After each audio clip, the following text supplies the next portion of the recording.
जहां एक ओर सभी राजनीतिक पार्टियों ने अपने अपने प्रत्याशियों की घोषणा कर दी है, वहीं आज राजधानी में वित्त विहीन शिक्षक महासभा ने अपने 4 प्रत्याशियों की घोषणा की। देखिए ये रिपोर्ट। कॉन्फ्रेंस रखी गई है, क्या उद्देश्य है इसका? अपने परिचय के साथ बताएं। मैं अशोक कुमार राठौर, प्रदेश का प्रधान महासचिव माध्यमिक वित्त विहीन शिक्षक महासभा से।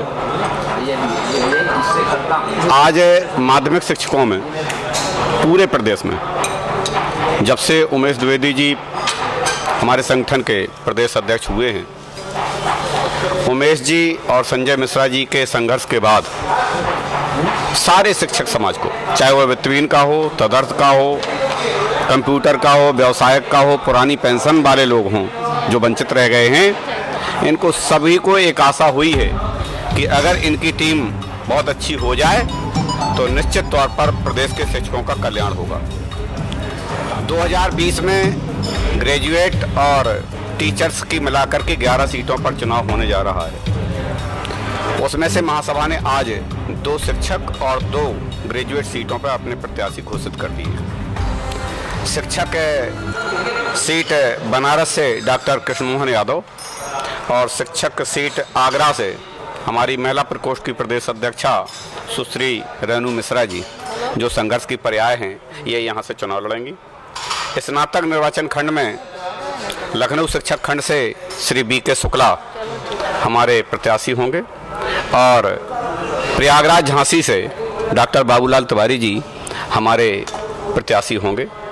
निश्चित तौर पर हमारा एक ही प्रयास है कि हमारे सभी प्रत्याशी अपनी जगह से चुनकर आएं और सदन में माननीय उमेश द्विवेदी जी और संजय मिश्रा जी का जो साथ है उसमें अन्य प्रत्याशी भी अभी घोषित किए जाएंगे, लेकिन जो प्रत्याशी घोषित किए गए हैं उनके लिए शुभकामनाएं देता हूं कि किस प्रकार से चुनकर आएं और शिक्षक जो आपके उम्मीदवार चुने गए हैं उनको किस प्रकार शुभकामनाएं देना चाहेंगे? आज अपने घोषित 4 प्रत्याशियों को हम शुभकामना देते हैं, उनको बधाई देते हैं और ये उम्मीद करते हैं कि ये क्षेत्र में जाएंगे सभी माध्यमिक वित्त विहीन शिक्षक महासभा के पदाधिकारियों को, चाहे वो जिले के पदाधिकारी हो, चाहे मंडल का हो, चाहे प्रदेश के पदाधिकारी इनके यहाँ हो, चाहे ब्लॉक का हो, सभी को साथ लेकर के और शिक्षकों की सेवा करते हुए प्रबंधकों को भी साथ लेकर के, प्रधानाचार्यों को भी साथ लेकर के ये वहाँ से जीत करके आएंगे, ऐसी मुझे आशा है। और जहाँ भी ये हमारे प्रत्याशी चाहेंगे वहाँ इनके लिए भी हम वहाँ मीटिंग करेंगे, वहाँ सम्मेलन करेंगे, वहाँ इनके साथ खड़े होंगे और हम ये विश्वास करते हैं कि हमारे सारे प्रत्याशी इस बार जीत करके आएंगे। वित्त विहीन शिक्षकों के लिए कोई संदेश देना चाहेंगे? हमारे वित्त विहीन साथी सब हमारे साथ हैं। आज जो भी जागरूक शिक्षक है, खास करके वित्त विहीन का या तदर्थ का, पुराने पेंशन के लिए तमाम सारे शिक्षक हमसे जुड़े हैं। वो सभी शिक्षक जो शिक्षक हैं, जिनका माध्यमिक में मतदाता बनते हैं, वो सारे शिक्षक में वोट करेंगे और जो अदर शिक्षक हैं जैसे बेसिक के हैं तो वो स्नातक में हमारे साथ कंधे से कंधा लगा के चलेंगे और उनकी भी ये जिम्मेदारी है कि अगर वो ये समझते हैं कि हम मजबूती के साथ लड़ रहे हैं उनके लिए, तो वो सभी हमारे महासभा के प्रत्याशियों को जिताने का।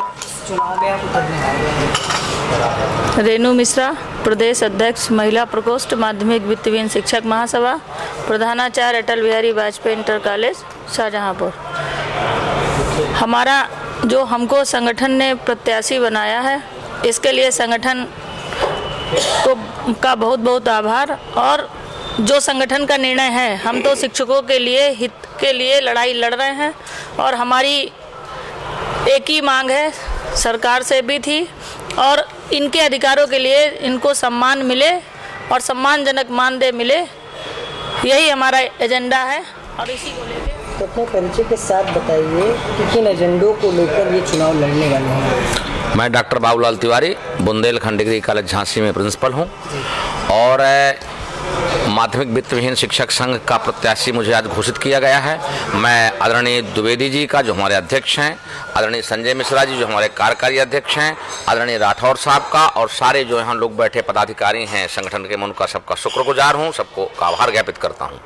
और मैं वित्तविहीन का जो माध्यमिक शिक्षक संघ का संगठन है, इनके जो एजेंडे में है कि लोगों को पुरानी पेंशन बहाल कराना और जो वित्तविहीन शिक्षक हैं उन शिक्षकों को मानदेय दिलाना, अन्य जो समस्याएं हैं उन सब समस्याओं के लिए संघर्ष करना, मैं इनके पीछे चल करके इनका साथ दें। चुनाव में उतरने वाले हैं, अपने परिचय के साथ बताएं और क्या करेंगे वित्तविहीन शिक्षकों के लिए। मैं ब्रज किशोर शुक्ला, माध्यमिक वित्तविहीन प्रबंधक महासभा का प्रदेश महासचिव हूँ।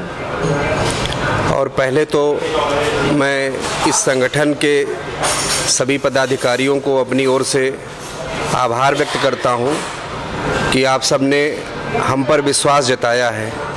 निश्चित रूप से जिस विश्वास के साथ मुझ पर विश्वास किया है, मैं इन शिक्षकों के लिए, जो वित्तविहीन शिक्षक कहे जाते हैं, जो कि पूरे प्रदेश में 21,000 विद्यालय हैं और उसमें कार्यरत सम्मानित 3.5 लाख शिक्षक हैं, उनके लिए माननीय उमेश द्विवेदी और माननीय संजय मिश्रा जी के साथ कंधों से कंधा मिलाकर सड़क से लेकर सदन तक लड़ने का काम करूंगा और उनको सम्मानजनक मानदेय और समान कार्य का समान वेतन दिलाने का काम करूंगा।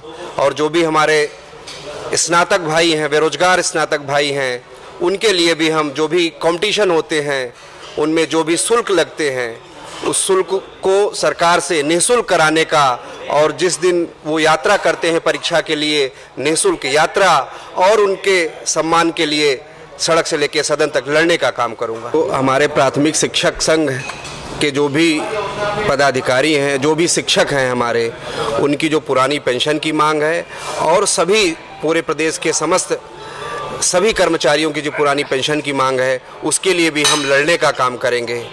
और समाज के सभी प्रबुद्ध वर्गों के लिए जो भी उनके मान सम्मान की बात होगी, लड़ाई लड़ने का काम करेंगे। अधिवक्ता बंधुओं के लिए सम्मान की लड़ाई लड़ने का काम करेंगे, उनको न्याय दिलाने का काम करेंगे। इस चुनाव में किस तरह की रणनीति है, किन एजेंडों को लेकर ये चुनाव लड़ने वाले हैं? मैं डॉक्टर कृष्ण मोहन यादव, प्रधानाचार्य राम सुंदर स्मारक शिक्षण सेवा संस्थान चिलकर बलिया।